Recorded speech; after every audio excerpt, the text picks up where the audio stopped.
Oke, hello everyone. My name is Niati Sugira. Aku mahasiswa di Fakultas Hukum Unpas.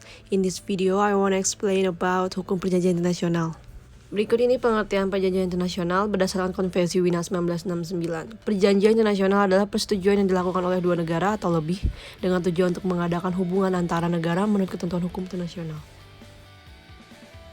Jika menurut hukum Indonesia yang tertuang dalam UUD nomor 24 tahun 2000 tentang perjanjian internasional, suatu perjanjian bisa disebut perjanjian internasional apabila memenuhi sejumlah persyaratan, yaitu: pertama, perjanjian ini harus disepakati antar negara atau organisasi internasional. Yang kedua, perjanjian ini harus dalam bentuk tertulis, tidak bisa hanya lisan saja. Yang ketiga, perjanjian tunduk pada ketentuan hukum internasional. Dan yang keempat, menimbulkan hak dan kewajiban para pihak yang terlibat. Melihat dari unsur di atas, maka perjanjian internasional adalah salah satu hasil hubungan baik antar negara melalui kesepakatan kerjasama yang dituangkan dalam bentuk tertulis. Contohnya, kesepakatan untuk meningkatkan volume perdagangan dan arus investasi, memastikan garis batas negara, pemberantasan narkotika, dan kerjasama pendidikan dan kebudayaan. Lalu, apa saja yang bisa dikategorikan sebagai perjanjian internasional? Yang pertama, perjanjian antar negara, perjanjian antara negara dengan organisasi internasional, perjanjian antar organisasi internasional atau perjanjian antara tahta suci atau Holy See dengan negara.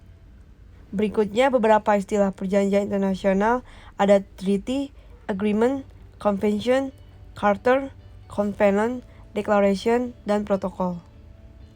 Berikutnya klasifikasi perjanjian internasional. Yang pertama, menurut subjeknya, perjanjian internasional dibagi menjadi perjanjian antar negara, perjanjian antara negara dan subjek hukum internasional, dan perjanjian antar subjek hukum internasional.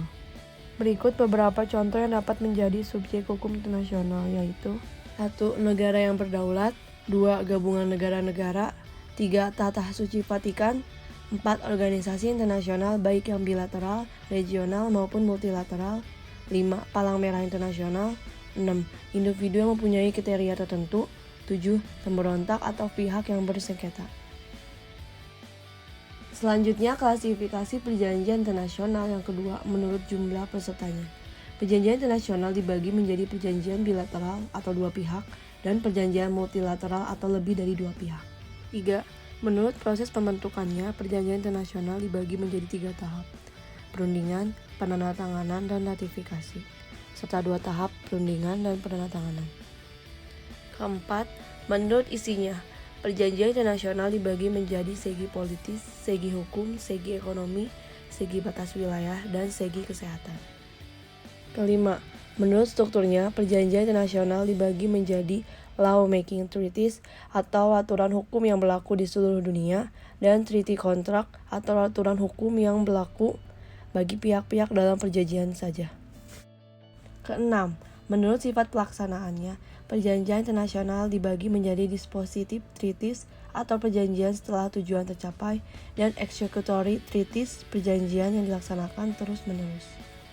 Selanjutnya adalah tahapan perjanjian internasional.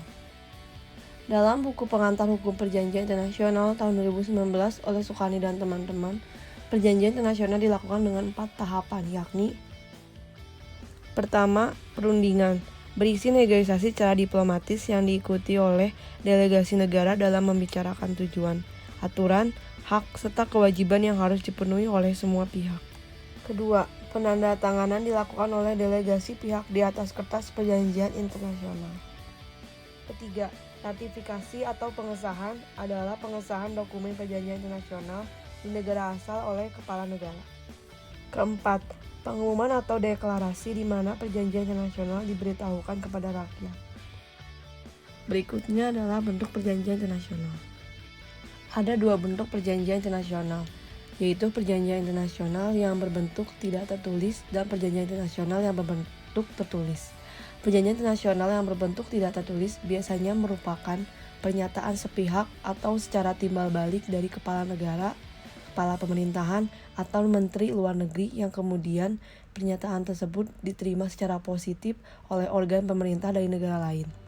Didasarkan pada sifatnya, perjanjian internasional berbentuk tidak tertulis biasanya disebut juga sebagai perjanjian tidak formal, karena kesepakatan atau persetujuan antara pihak hanya dilakukan melalui pernyataan lisan saja, dan pelaksanaan perjanjian bentuk ini didasarkan pada hukum kebiasaan. Namun perjanjian internasional ini sangat jarang digunakan karena kurang menjamin kepastian hukum, meskipun kekuatan mengikatnya sama dengan perjanjian internasional yang berbentuk tertulis. Selanjutnya, perjanjian internasional berbentuk tertulis merupakan bentuk formal yang biasanya digunakan sebagai aturan-aturan hukum internasional karena menjamin kepastian hukum dan kejelasan dari isi perjanjian tersebut. Perjanjian internasional ini dapat dibedakan dalam beberapa macam, seperti perjanjian internasional yang berbentuk perjanjian antar negara, perjanjian internasional yang berbentuk perjanjian antar kepala negara, perjanjian internasional yang berbentuk antar pemerintah, dan perjanjian internasional yang berbentuk antar kepala negara dan kepala pemerintah. Adanya pembedaan dari bentuk perjanjian seperti di atas tidak mempengaruhi kekuatan mengikatnya, karena setiap perjanjian yang dibuat pasti mengikat negara yang menjadi pihak perjanjian itu sendiri. Prinsip perjanjian internasional.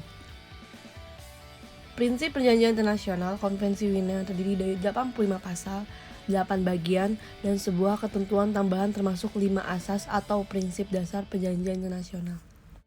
Adapun prinsip-prinsip perjanjian internasional yang akan dibahas di sini termasuk free consent, good faith, pacta sunt servanda, dan rebus sic stantibus.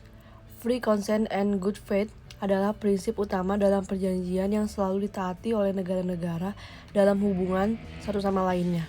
Sedangkan prinsip yang lainnya berasal dari kebiasaan hukum Romawi, khususnya pacta sunt servanda. Beberapa contoh perjanjian internasional: Perjanjian Linggarjati, Perjanjian Konferensi Meja Bundar, Perjanjian New York, Piagam PBB, Protokol Jenewa. Berikutnya, perjanjian internasional juga dapat berakhir atau ditangguhkan, seperti misalnya karena tujuan perjanjiannya telah tercapai, habis masa waktu berlakunya perjanjian tersebut, hilangnya subjek dan atau objek perjanjian tersebut, atau bisa jadi karena adanya perjanjian berikutnya yang meniadakan perjanjian terdahulu, atau diakhirinya perjanjian secara sepihak dan diterimanya pengakhiran tersebut oleh pihak lain. Sekian, terima kasih terkait perjanjian internasional. Assalamualaikum warahmatullahi wabarakatuh. Bye.